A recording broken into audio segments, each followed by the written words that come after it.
గిరిజన ప్రజల యొక్క హృదయాలలో, ముఖ్యంగా గోండు జాతి ప్రజల హృదయాలలో నిలిచిపోయినటువంటి వ్యక్తి హైమండార్ఫ్.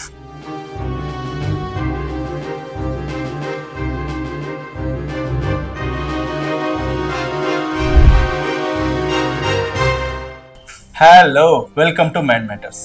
భారతదేశ గిరిజన చరిత్రలో హైమండార్ఫ్ అనే సైంటిస్ట్కి ఒక ప్రత్యేక స్థానం ఉంది. అసలు హైమండార్ఫ్ ఎవరు, ఎందుకోసం ఇండియాకి వచ్చారు, ఆయన రాక వలన గిరిజన బతుకుల్లో జరిగిన మార్పులు ఏంటి అనేది మనతో చర్చించడానికి మనతో పాటు ఉన్నారు ప్రొఫెసర్ చింతా గణేష్ సార్. సార్ నమస్తే. నమస్కారం. లాస్ట్ వీడియోలో నాగోబా జాతరకు సంబంధించిన వీడియోకి చాలా మంచి రెస్పాన్స్ వచ్చింది సార్. ఈ క్రమంలో నేను ఇంకా కొంత వీళ్ళ గోండ్స్కు సంబంధించిన చరిత్ర సెర్చ్ చేస్తూ వెళ్తే నాకు ఒక పర్టిక్యులర్గా పదం కనబడింది, హైమండార్ఫ్. ముఖ్యంగా భారతదేశంలో కానివ్వండి, ప్రపంచంలో గిరిజనుల్ని హైమండార్ఫ్ యొక్క వ్యక్తిత్వాన్ని వేరు చేయలేం సార్. ఈ హైమండార్ఫ్ అనే శాస్త్రవేత్త సార్ భారతదేశానికి రావడం వల్ల జరిగిన గోండుల జీవితాల్లో కావచ్చు, లేదా ఇతర గిరిజన జాతుల్లో కావచ్చు జరిగిన పెనుమార్పులు ఏమైనా ఉన్నాయా సార్? చారిత్రకంగా కనుక మనం చూసినట్లయితే భారతదేశంలోనే అతి పెద్ద తెగ అయినటువంటి గోండ్ జాతికి సంబంధించినటువంటి ప్రజల జీవితంలో చాలా మార్పులు తీసుకువచ్చినటువంటి మహా వ్యక్తి ఫ్యూరర్ హైమండార్ఫ్ అనే సామాజిక మానవ శాస్త్రవేత్త. అంటే గోండు జాతికి సంబంధించినటువంటి ప్రజలు హైమండార్ఫ్ని ఎంతో గౌరవనీయమైనటువంటి వ్యక్తిగా ఆరాధిస్తూ ఉంటారు. మరి అలాంటి వ్యక్తి గోండు జాతికి చేసినటువంటి సేవలు ఏమిటి అనే విషయాన్ని గురించి ప్రతి ఒక్కరూ అర్థం చేసుకోవాల్సినటువంటి అవసరం ఎంతైనా ఉంది. మనము చరిత్రలోకి కనుక వెళ్ళినట్లయితే 1939 ఆగస్టులో ఫ్యూరర్ హైమండార్ఫ్, ఆయన సతీమణి బెట్టీ ఎలిజబెత్ వీరు హైదరాబాద్కు రావడం జరిగింది. వాస్తవికంగా హైమండార్ఫ్ సామాజిక మానవ శాస్త్రవేత్తగా భారతదేశంలో ఉన్నటువంటి గిరిజనుల సంస్కృతి, సంప్రదాయాలు, వారి యొక్క సమస్యలు, వారి యొక్క అభివృద్ధికి సంబంధించినటువంటి విషయాలను గురించి అధ్యయనం చేయాలనేటటువంటి ఉద్దేశంతో భారతదేశానికి రావడం జరిగింది. వాస్తవికంగా ఈశాన్య రాష్ట్రాలలో ఉన్నటువంటి తెగలు, ముఖ్యంగా నాగా అనేటటువంటి తెగని మొట్టమొదట ఆయన అధ్యయనం చేయాలని అనుకున్నారు. అయితే ఆ 1939లో ప్రపంచ అంటే రాజకీయ పరిస్థితులలో ఏర్పడినటువంటి మార్పుల కారణంగా అప్పుడున్నటువంటి నిజాం ప్రభుత్వంలో రెవెన్యూ మెంబర్గా ఉన్నటువంటి అధికారి ఆయన సర్ థియోడర్ టస్కర్ అనేటువంటి అధికారి ఈ హైమండార్ఫ్ని హైదరాబాద్కి ఆహ్వానించడం జరిగింది. ఆ రకంగా 1939లో హైమండార్ఫ్ హైదరాబాద్కు రావడం జరిగింది. ఈ సర్ థియోడర్ టస్కర్ అప్పుడున్నటువంటి నిజాం ప్రభుత్వంలో ఒక కీలకమైనటువంటి వ్యక్తిగా కొనసాగుతున్న అధికారి. సో మనకు 1930 కంటే ముందు గిరిజన సమాజంలో ఏర్పడినటువంటి తిరుగుబాట్లు, గిరిజన సమాజంలో ఉన్నటువంటి అనిశ్చిత పరిస్థితి, అదేవిధంగా ముఖ్యంగా గోండుల యొక్క తిరుగుబాట్లు, వీటన్నీ కూడా ఆ రోజులలో ఉన్నటువంటి నిజాం ప్రభుత్వాన్ని కలవరపెడుతున్నటువంటి సమస్య. అయితే ఈ గిరిజనులలో ఈ రకమైనటువంటి అనిశ్చితి ఉండడానికి కారణం ఏంటి, ఒక అశాంతి గిరిజనులలో ఏర్పడడానికి కారణం ఏమిటి, మరి ఈ గిరిజనుల యొక్క తిరుగుబాటు అనేటువంటిది ఎందుకు జరుగుతుంది, మరి వాటిని ఏ విధంగా పరిష్కరించాలి అనేటటువంటి దృఢ సంకల్పం ఆనాడున్నటువంటి నిజాం ప్రభుత్వానికి ఉండింది. ఆ క్రమంలోనే హైమండార్ఫ్ని ఆదిలాబాద్ జిల్లాలో నివసిస్తున్నటువంటి గోండుల గురించి అధ్యయనం చేసి వారి సమస్యలకు సంబంధించి ఒక నివేదికను రూపొందించి ప్రభుత్వానికి ఇవ్వమని అప్పుడున్నటువంటి నిజాం ప్రభుత్వం కోరడం జరిగింది. ఆ క్రమంలో 1939-40 ప్రాంతంలో హైమండార్ఫ్ ఆదిలాబాద్కు రావటం జరిగింది. గోండులతో మమేకమై గోండులతోనే జీవిస్తూ గోండుల యొక్క సంస్కృతిని, సంప్రదాయాలను, వారి యొక్క సామాజిక, ఆర్థిక, రాజకీయ విధానాలను అన్నింటినీ సమగ్రంగా ఆయన అధ్యయనం చేయడం జరిగింది. ఈ క్రమంలోనే 1945లో అప్పుడున్నటువంటి నిజాం ప్రభుత్వం హైమండార్ఫ్ని అధికారికంగా సలహాదారునిగా నియమించడం జరిగింది. ప్రభుత్వానికి గిరిజన సమస్యల పైన లేదా గిరిజన అభివృద్ధికి సంబంధించినటువంటి విధానాలకు సంబంధించి సలహాలు ఇచ్చే ఒక అధికారిగా, ఒక సలహాదారుగా నియమించడం జరిగింది. అంటే తద్వారా హైమండార్ఫ్కి ఒక అధికారిక హోదా అనేటటువంటిది ఏర్పడింది. సో ఈ అధికారిక హోదాలో దాదాపు ఈ గోండ్వానా ప్రాంతం, ముఖ్యంగా ఆదిలాబాద్ జిల్లాతో పాటు ఇతర గోండు ప్రాంతాలన్నీ కూడా ఆయన సందర్శించి గోండులతో అంటే పరస్పరం ఇంటరాక్ట్ అవుతూ వాళ్ళతోనే కలిసి జీవిస్తూ వారి యొక్క సమస్యల్ని అర్థం చేసుకునేటటువంటి ప్రయత్నం చేశాడు. ఈ క్రమంలో గోండులకు కూడా హైమండార్ఫ్ పైన ఒక విశ్వాసం అనేటువంటిది ఏర్పడింది. అంటే ఈ వ్యక్తి మన సమస్యల్ని అర్థం చేసుకోగలడు, మన సమస్యల్ని పరిష్కరించగలడు అనేటటువంటి నమ్మకం, విశ్వాసం గోండు ప్రజలలో ఏర్పడింది. ఎందుకంటే మీరు 1920-30 ఆ ప్రాంతంలో ఉన్నటువంటి అశాంతి తర్వాత రివోల్ట్ మూలంగా కొమరం భీం అనేటటువంటి నాయకుడు మరణం పొందడం జరిగింది. కొమరం భీంతో పాటు చాలా మంది మరణించారు. అది గోండులలో కూడా చాలా కలవరం ఏర్పరిచినటువంటి అంశం. సో హైమండార్ఫ్ యొక్క విధానం గోండు జాతి ప్రజలలో ఒక విశ్వాసం ఏర్పడింది. అంటే ఈ వ్యక్తి ద్వారా ప్రభుత్వం మన యొక్క సమస్యల్ని పరిష్కరిస్తుంది అనేటటువంటి నమ్మకం గోండు ప్రజలలో ఏర్పడింది. వాస్తవికంగా హైమండార్ఫ్ ఒక సామాజిక మానవ శాస్త్రవేత్తగా గోండులను గురించి అధ్యయనం చేయటం వరకే పరిమితం అవుదాం అనుకున్నాడు. ఆ కోణంలో చూసినప్పుడు ఆయన అకాడమిక్ వర్క్ కూడా చాలా చేశాడు. ఎందుకంటే ఆయన ఒక పరిశోధకుడుగా వచ్చినటువంటి వ్యక్తి. అందులో భాగంగా ఆనాడు ఉన్నటువంటి ఒక ఆంధ్రప్రదేశ్ స్టేట్ మొత్తంలో ఆయన 3 తెగలను గురించి చాలా వివరంగా అధ్యయనం చేయడం జరిగింది. మొదట ఆయన చెంచులను గురించి అధ్యయనం చేశాడు. వాటిపైన కూడా ఆయన పరిశోధన పత్రాలు, బుక్స్ రాయటం జరిగింది. తర్వాత కొండారెడ్డిలను గురించి అధ్యయనం చేశాడు. వాళ్ళను రెడ్డిస్ ఆఫ్ బైసన్ హిల్స్ అని అంటారు. కొండారెడ్డిలు, హిల్ రెడ్డిస్ అని ఇంగ్లీష్లో అంటూ ఉంటారు. మనకు ఆంధ్ర ప్రాంతంలో ఇప్పటికీ కూడా ఆ కొండారెడ్డి తెగ కనబడుతుంది. తర్వాత ప్రధానంగా ఫోకస్ చేసినటువంటి గిరిజన తెగ రాజ్గోండులు. ఈ రాజ్గోండులు అనేటువంటి వాళ్ళు మనకు ముఖ్యంగా ఆదిలాబాద్ జిల్లాలో కనబడతారు. ఇందులో చాలా తెగలు, అంటే ఈ వివిధ తెగలు ఉన్నాయి మళ్ళీ ఇందులోనే. ఇప్పుడు మనము మహారాష్ట్ర, మధ్యప్రదేశ్ అటు పోతే మనకు మరియా గోండ్స్ అని కనబడతారు. మనకు ఆదిలాబాద్ ప్రాంతంలో ఉన్నటువంటి వాళ్ళంతా రాజ్గోండులు. ఈ 3 తెగలకు ఇంతకుముందు చెప్పినట్టుగా చెంచులు, కొండారెడ్డిలు, తర్వాత రాజ్గోండుల యొక్క సామాజిక, ఆర్థిక, రాజకీయ, మతపరమైనటువంటి అంశాలన్నింటినీ కూడా ఒక శాస్త్రీయ కోణంలో ఆయన అధ్యయనం చేయటం జరిగింది.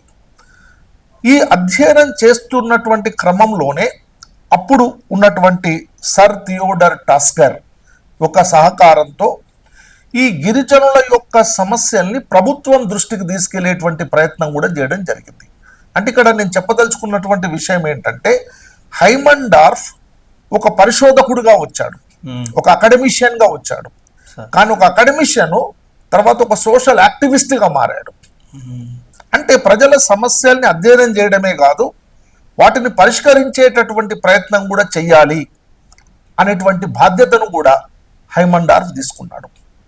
అయితే ఈ పరిష్కారం కోసం ఆయన ఏం చేశాడు అనేటువంటి విషయాలను మనము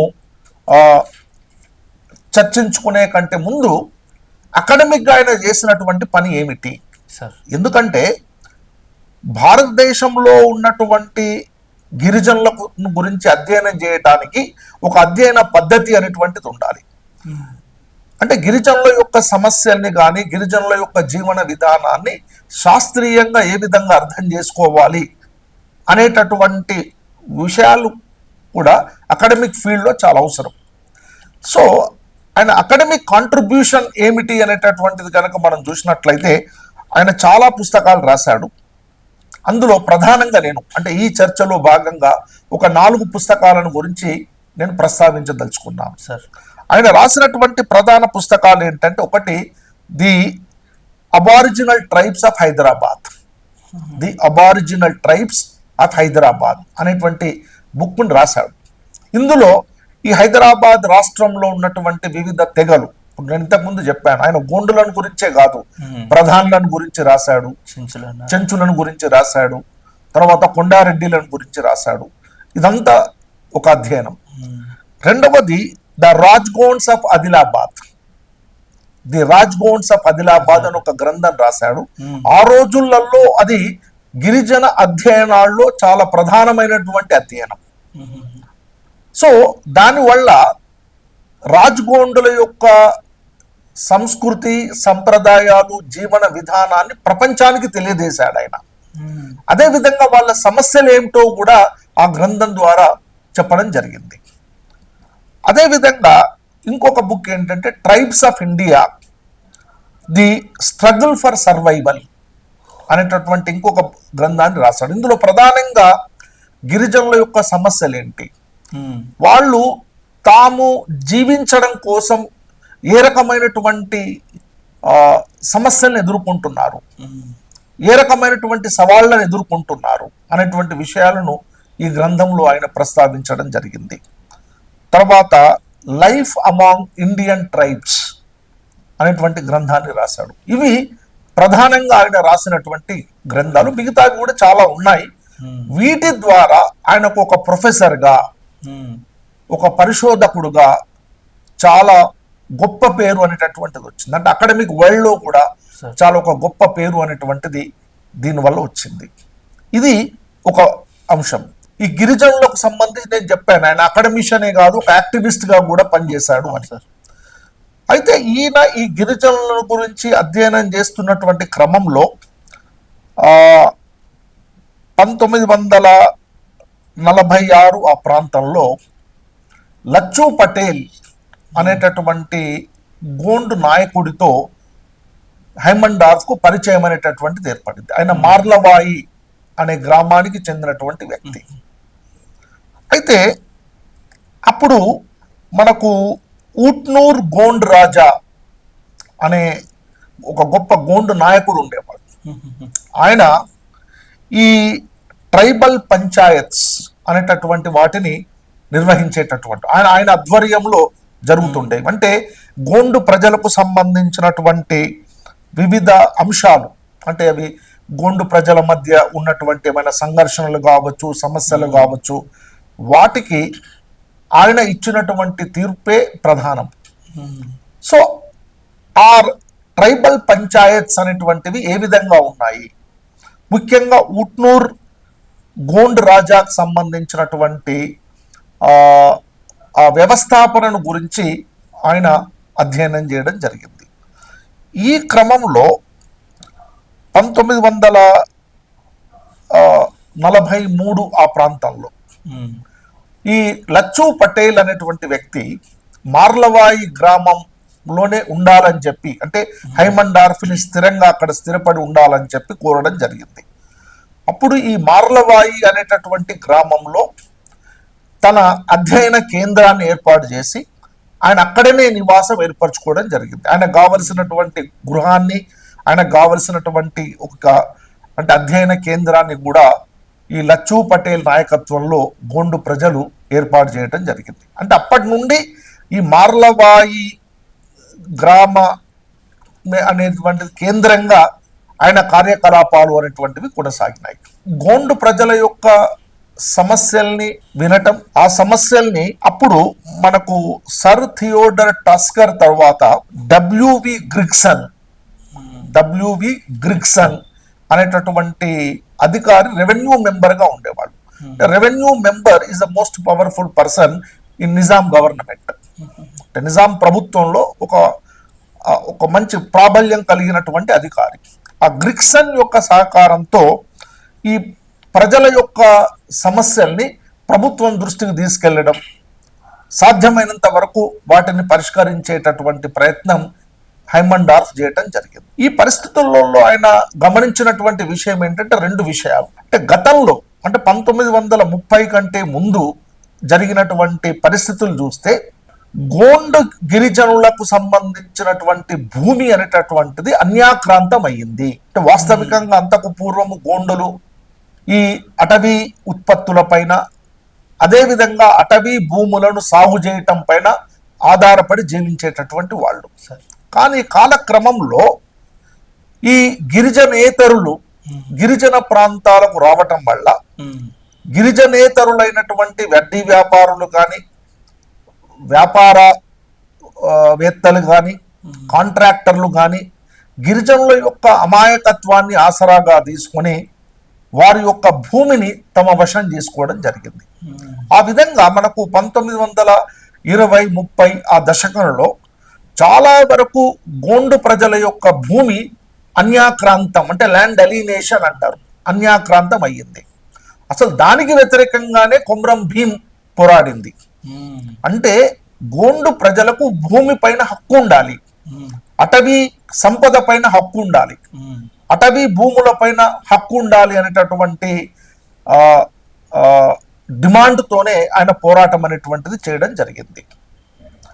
కాబట్టి హైమండార్ఫ్కి అర్థమైనటువంటి విషయం ఏంటంటే గోండులకు భూమి పైన గనక హక్కు ఉంటే వారి యొక్క జీవనోపాధి అనేటటువంటిది స్థిరంగా ఉంటుంది, ఆ స్థిరమైనటువంటి జీవితాన్ని కల్పించాలి అనేటటువంటిది ఒకటి. రెండవది, గోండు ప్రజల్లో నిరక్షరాస్యత, అదేవిధంగా అమాయకత్వం అనేటటువంటిది చాలా ఉంది. కాబట్టి ఈ అమాయకత్వాన్ని తొలగించాలంటే వాళ్ళకు విద్య అనేటటువంటిది అవసరం అని దృష్టిలో పెట్టుకొని ఆయన 1943లో గోండ్ ఎడ్యుకేషన్ స్కీమ్ అనే ఒకటి దాన్ని ప్రారంభించాడు. అంటే ఆనాటికి ఈవెన్ ప్రభుత్వం కూడా అలాంటి స్కీమ్ ఏర్పాటు చేయలేదు. ఈ గోండ్ ఎడ్యుకేషన్ స్కీమ్ అనేటటువంటి దాన్ని ఏర్పాటు చేసి ఆయన మార్లవాయిలోనే ఒక ట్రైనింగ్ సెంటర్ అనేటువంటి దాన్ని ఏర్పాటు చేశాడు. ఈ ట్రైనింగ్ సెంటర్లో ఏమంటే గిరిజన యువకులకు, ఆ రోజులలో ఉన్నటువంటి గిరిజన నాయకులకు, గ్రామ స్థాయిలో పనిచేసేటటువంటి గ్రామాధికారులకు విద్య అందించేటటువంటి ప్రయత్నం, అంటే శిక్షణనిచ్చేటటువంటి కార్యక్రమాన్ని ఆయన చేపట్టారు. అంటే వివిధ అంశాలకు సంబంధించి, అంటే సమాజం అనేటువంటిది ఏ విధంగా ఉండాలి, ప్రజల యొక్క అవసరాలను ఏ విధంగా తీర్చాలి, గ్రామ రికార్డులు అంటే గ్రామ పంచాయతీ అంటాం, గ్రామ రికార్డులు అనేటువంటివి ఏ విధంగా మెయింటైన్ చేయాలి, ఇలాంటి చాలా విషయాలపైన హైమండార్ఫ్ ట్రైనింగ్ ఇవ్వడం జరిగింది. అయితే ఇందులో నేను ఇంతకు ముందే చెప్పినట్టు ఈ ట్రైబల్ లీడర్స్కి, తర్వాత ఆ ట్రైబల్ యూత్కి, ఆ రోజులలో పట్వారీలు అనేటువంటి వాళ్ళు ఉండేవాళ్ళు గ్రామ స్థాయిలో, వాళ్ళకందరికీ కూడా ఈ హైమండార్ఫ్ శిక్షణ అనేటటువంటిది ఇవ్వడం అనేటువంటి జరిగింది. అదేవిధంగా గోండు యువకులలో కొంత తెలివితేటలు ఉన్నటువంటి వ్యక్తుల్ని గుర్తించి వారిని శిక్షణనివ్వడం ద్వారా గోండు టీచర్లుగా, అంటే గోండు భాషలో శాస్త్రీయ పరిజ్ఞానాన్ని అందించేటటువంటి విధంగా టీచర్లుగా వాళ్ళను తీర్చిదిద్దడం జరిగింది. ఎందుకంటే ఇప్పుడు గోండు ప్రజలకు ఆ రోజులలో ఉన్నటువంటి ప్రధాన సమస్య, ఈ నేటికి ఉన్న సమస్య కూడా అదేంటంటే విద్యను అభ్యసించాలంటే ఏ భాషలో విద్యను అభ్యసించాలి? వాళ్లకు గోండు భాష తప్ప మిగతా భాష ఏది అర్థం కాదు. కాబట్టి ఈ శాస్త్రీయ విజ్ఞానాన్ని కూడా గోండు భాషలోనే వాళ్ళకు అందించాలి అనేటటువంటి ఉద్దేశంతో మొదట ఆయన కొంతమంది గోండు యువకులను టీచర్లుగా తీర్చిదిద్దాడు. సో ఆ రకమైనటువంటి ఈ ప్రోగ్రాంతో పాటు ఆయన ఒక టీచర్ ట్రైనింగ్ సెంటర్ అనేటువంటిది కూడా ఏర్పాటు చేశాడు. ఆ టీచర్ ట్రైనింగ్ సెంటర్లో ఏ విధంగా బోధించాలి, ఏ విషయాలను గురించి బోధించాలి అని వాళ్లకు మొదట అర్థం చేసి దాన్ని వాళ్ళు గోండు భాషలో గోండు పిల్లలకు బోధించేటటువంటి విధంగా ట్రైన్ చేయటం జరిగింది. దీనివల్ల ఆయన అంటే 1946 నాటికి గోండ్ అంటే ఆదిలాబాద్ జిల్లాలో దాదాపు 30 ప్రాథమిక పాఠశాలలను ఏర్పాటు చేశాడు. 30 వివిధ ప్రాంతాలలో 30 ప్రాథమిక పాఠశాలను ఏర్పాటు చేసి ఈయన ట్రైన్ చేసినటువంటి వాళ్ళని అక్కడ టీచర్లుగా ఏర్పాటు చేయడం జరిగింది. ఒక ప్రభుత్వ సహకారం తీసుకొని, ఆ రోజులలో ఉన్నటువంటి నిజాం ప్రభుత్వ సహకారం తీసుకొని ప్రైమరీ స్కూల్ టీచర్లుగా వాళ్ళని అపాయింట్ చేయడం జరిగింది. ఆ విధంగా ఒక విద్యాభ్యాస కార్యక్రమం అనేటటువంటి దాన్ని ఆయన ప్రారంభించాడు. అవి 1951 నాటికి 90 స్కూళ్ళు అయినాయి. 90 స్కూళ్ళు ఆ రోజులలో ఈ అంటే గోండు భాషలో బోధించేటటువంటి స్కూళ్ళు ఏర్పడ్డాయి. గోండువాన ప్రాంతం అంతా కలిపి, ఆ ప్రాంతం అంతా కలిపి అంటే ఆదిలాబాద్ ఇంకా దగ్గర ప్రాంతాలలో, మహారాష్ట్ర ఇంకా మిగతా ప్రాంతాలలో కూడా. ఇంకొక గొప్ప విషయం ఏమిటంటే అసలు గోండు భాష ఉంది కానీ గోండు భాషకు లిపి లేదు. వాస్తవికంగా ఏ గిరిజన భాషకు కూడా లిపి అనేటటువంటిది లేదు. గోండు భాషకు కూడా ఒక లిపి డెవలప్ చేయాలి అనేటువంటి ఉద్దేశంతో అప్పుడు ఉన్నటువంటి కొద్దిమంది ఉపాధ్యాయులను, అంటే ఈయన ట్రైనింగ్ ఇచ్చిన తర్వాత ఏర్పడ్డ ఉపాధ్యాయులను సమీకరించి దేవనాగరి స్క్రిప్టులో గోండు స్క్రిప్ట్ని డెవలప్ చేయించారు. అంటే అవి దాదాపు ఏది హిందీ, మరాఠీ ఆ భాషకు దగ్గరలుగా ఉండేటటువంటి గోండీ స్క్రిప్ట్ని ఆయన డెవలప్ చేయడానికి శ్రీకారం చుట్టడం జరిగింది. తర్వాత కాలంలో ఇప్పుడు గోండీ స్క్రిప్ట్ అంటే వాస్తవికంగా మనము భారతదేశంలో ఒక స్క్రిప్ట్ అనేటువంటిది ఉన్న భాష ఏదైనా ఉందంటే ఓన్లీ గోండి లాంగ్వేజ్, గోండి భాషకు మాత్రమే. ఏ గిరిజన భాషకు కూడా స్క్రిప్ట్ అనేటువంటిది లేదు. ఈ విధంగా గోండు భాష అభివృద్ధికి కూడా హైమండార్ఫ్ కృషి చేయటం జరిగింది. సో ఆ రోజులలో అంటే 1949 నాటికి ఆయన ఈ ట్రైనింగ్ స్కూల్స్ ద్వారా 95 మంది టీచర్లను, 5 గ్రామాధికారుల్ని, 1 రెవెన్యూ ఇన్స్పెక్టర్ని, అదేవిధంగా 5 క్లర్కులను, అదేవిధంగా 7 ఫారెస్ట్ గార్డ్స్ని తయారు చేయటం జరిగింది. అంటే ఆ విధంగా గోండు ప్రజలు తమ సాంప్రదాయిక వృత్తి నుండి ఒక ఆధునిక పరమైనటువంటి వృత్తుల్లోకి ప్రవేశించడానికి ఒక మార్గాన్ని సుగమం చేశాడు. తదనంతర కాలంలో వాస్తవికంగా గోండులలో విద్యాభివృద్ధి అనేటువంటిది చాలా జరిగింది. వాస్తవికంగా గత 3-4 దశాబ్దాలుగా చాలా మంది గోండ్ విద్యావంతులు స్కూల్ టీచర్లుగా, గవర్నమెంట్ అధికారులుగా కూడా నియమించబడడం అనేటువంటిది కూడా జరిగింది. నేను ఇంతకుముందే చెప్పాను, విద్య అనేటటువంటిది ఒక అంశము, భూమి పైన హక్కు అనేటటువంటిది మరో అంశం. ఈ W.V. గ్రిగ్సన్ అనేటటువంటి అధికారి యొక్క సహకారంతో నైజాం ప్రభుత్వాన్ని కన్విన్స్ చేసి 1946లో ఒక చట్టాన్ని తీసుకొచ్చారు. అదేంటంటే tribal areas regulation act. Tribal areas regulation act 1946. ఇది ఏమిటి అని అంటే అది 1949 నుంచి అమల్లోకి వచ్చింది ఆ చట్టం. దీని ప్రకారం ఏంటంటే గిరిజన ప్రాంతాలలో అటవీ భూముల పైన గిరిజనులకు భూమి పైన హక్కును కల్పించడం జరిగింది. రెండవది ఏంటంటే ఈ గిరిజనుల యొక్క భూమిని గిరిజనేతరులకు బదలాయించడానికి వీల్లేదు. అంటే అంతకు ముందు చట్టం అనేటువంటిది లేకపోవడం వల్ల గిరిజనుల యొక్క భూమి అన్యాక్రాంతమైంది. కాబట్టి ఈ భూమి అన్యాక్రాంతం కాకుండా ఉండాలంటే ఒక చట్టాన్ని ఏర్పాటు చేయాలని చెప్పి ఆ చట్టాన్ని ఏర్పాటు చేశారు. మరో విషయం ఏంటంటే గిరిజన గ్రామాలలో ఉన్నటువంటి సాంప్రదాయిక పంచాయతీలకు అంటే గ్రామ పంచాయతీలకు చట్టబద్ధత అనేటువంటిది కల్పించారు. అంటే ప్రజలకు చట్టబద్ధంగా ఒక గ్రామ పంచాయతీ అనేటువంటిది ఉండాలి. ఆ పంచాయతీ ఆధ్వర్యంలో వివిధ అభివృద్ధి కార్యకలాపాలు అనేటువంటివి జరగాలి అనేటువంటి ఉద్దేశంతో ఈ చట్టం ద్వారా ఈ రెండింటిని ఏర్పాటు చేశారు. అయితే అంతకంటే ముందు 1946 కంటే ముందు అప్పుడున్నటువంటి నిజాం ప్రభుత్వం దాదాపు 1,60,000 ఎకరాల సాగు భూమిని అంటే వ్యవసాయ భూమిని అది అటవీ భూమిగా గుర్తిస్తూ వాటిపైన గిరిజనులకు హక్కులు లేకుండా దాన్ని ఒక రిజర్వ్ ప్రాంతంగా ప్రకటించడం జరిగింది.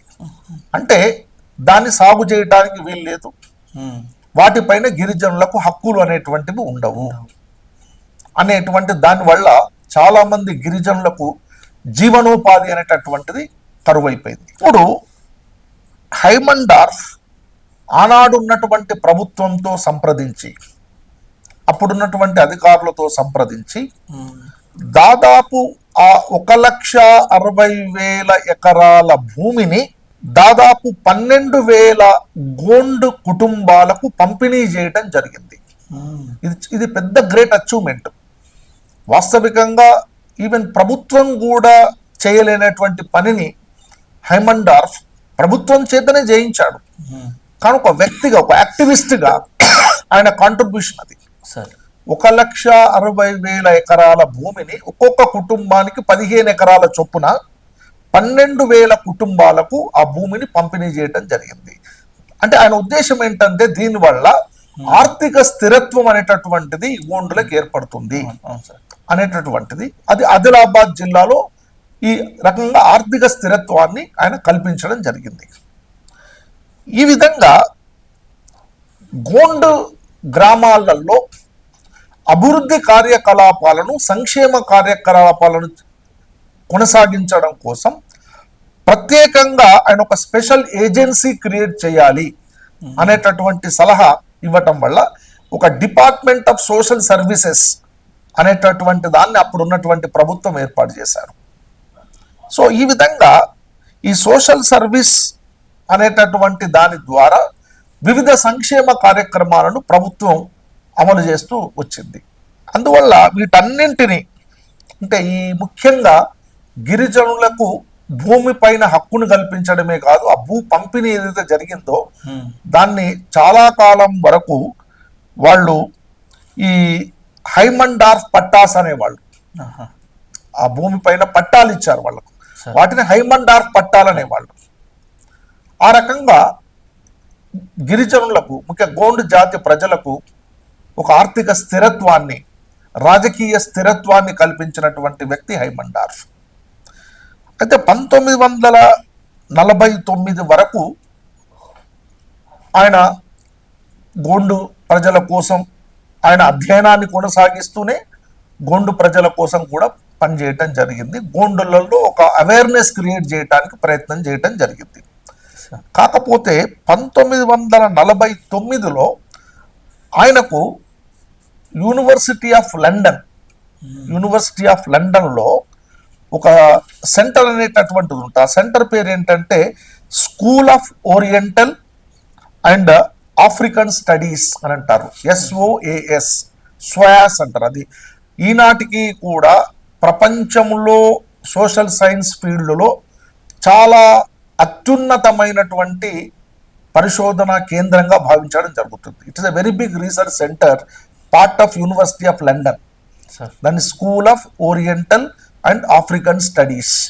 అంటే వాస్తవికంగా ఈ సెంటర్లో పరిశోధన చేసినటువంటి వాళ్ళు చాలా గొప్ప సామాజిక శాస్త్రవేత్తలుగా ఎదుగుతూ ఉంటారు.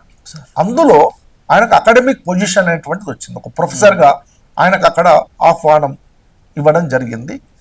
కాబట్టి అక్కడ యూనివర్సిటీ ఆఫ్ లండన్లో పనిచేయటానికి 1949లో ఇక్కడ నుంచి ఆయన వెళ్ళిపోయాడు. 49 నుండి ఆయన 1976 వరకు అక్కడ పనిచేశాడు. మళ్ళీ 1977లో మళ్ళీ వచ్చాడు.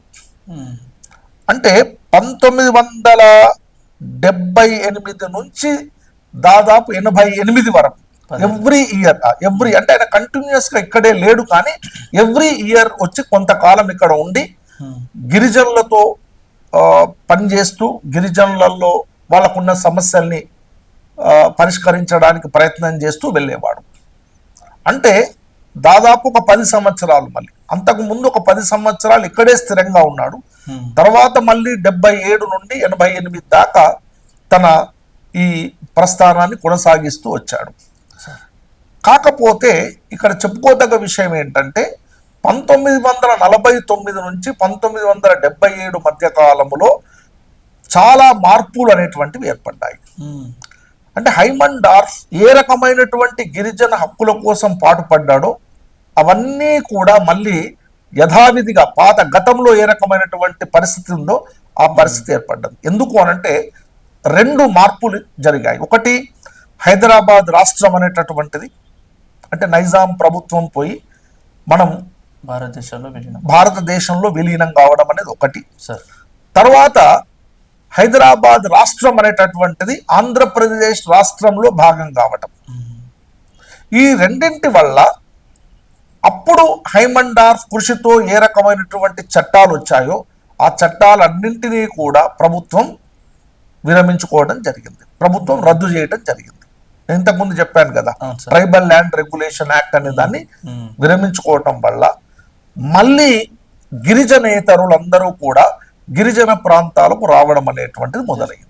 దానివల్ల మనకు 1950 నుండి 1976 మధ్య కాలంలో మనకు గిరిజనేతరులు ముఖ్యంగా మహారాష్ట్ర నుంచి, మధ్యప్రదేశ్ నుంచి, తెలంగాణలో ఉన్నటువంటి ప్రాంతాల నుంచి, అంటే ఆ రోజులలో ఉన్న ఆంధ్ర రాష్ట్రం నుంచి చాలా మంది ఈ గోండులు నివసించేటటువంటి ప్రాంతానికి వెళ్ళి అక్కడ ఉన్నటువంటి భూమిని కైవసం చేసుకోవడం, వారికి అప్పులు ఇచ్చి వారి యొక్క భూమిని తమ హస్తగతం చేసుకోవటం, ఈ రకంగా మళ్ళీ గోండు ప్రజలకు భూమి పైన హక్కు అనేటువంటిది లేకుండా చేశారు.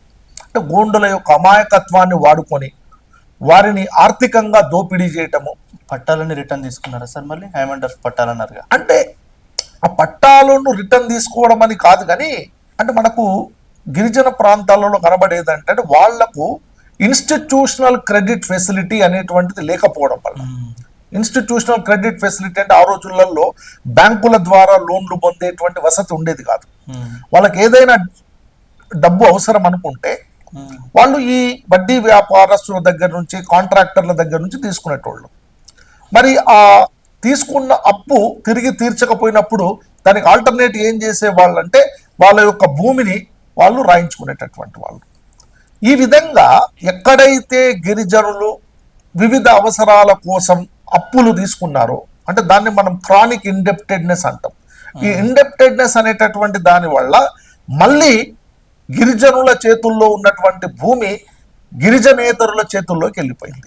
భూమి అన్యాక్రాంతం అయిపోయి మళ్ళీ 1920, 1930లో ఉన్నటువంటి పరిస్థితి 70లో కూడా ఏర్పడింది. దానివల్ల మళ్ళీ గిరిజనులలో ఒక అశాంతి అనేటువంటిది ఏర్పడి, బహుశా మీకు ఐడియా ఉంటుంది, 1970-80లో ఇంద్రవెల్లి సంఘటన అనేటువంటిది జరిగింది సార్.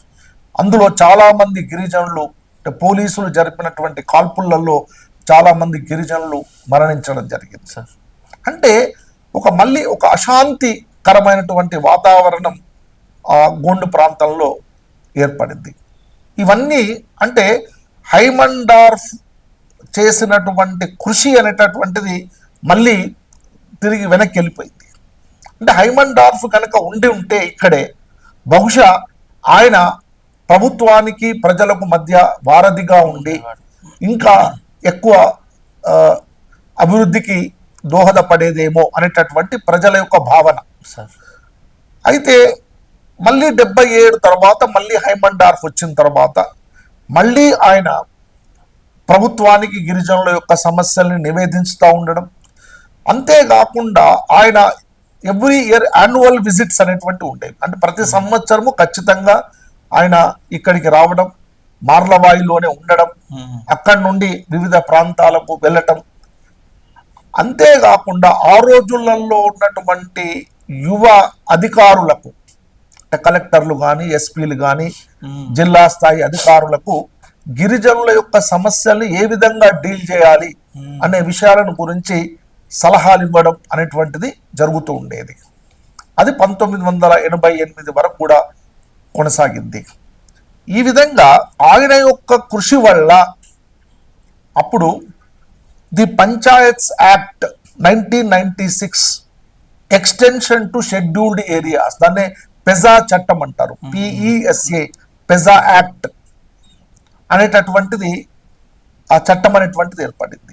అదేవిధంగా హైమండార్ఫ్ యొక్క అధ్యయనాల ఫలితంగానే భారతదేశంలో కూడా, అంటే ఆయన అధ్యయనాల ప్రాతిపదికన జాతీయ గిరిజన విధానం, అంటే నేషనల్ ట్రైబల్ పాలసీ అనేటటువంటి దాన్ని భారత ప్రభుత్వం ప్రవేశపెట్టడం జరిగింది. సో తర్వాత కాలంలో వివిధ, అంటే ఐటీడీఏ అనేటటువంటి దాన్ని ఏర్పాటు చేశారు, ఇంటిగ్రేటెడ్ ట్రైబల్ డెవలప్మెంట్ ఏజెన్సీ. దాని ద్వారా గిరిజన సంక్షేమ పథకాలను అమలు చేయడం జరుగుతూ ఉన్నది.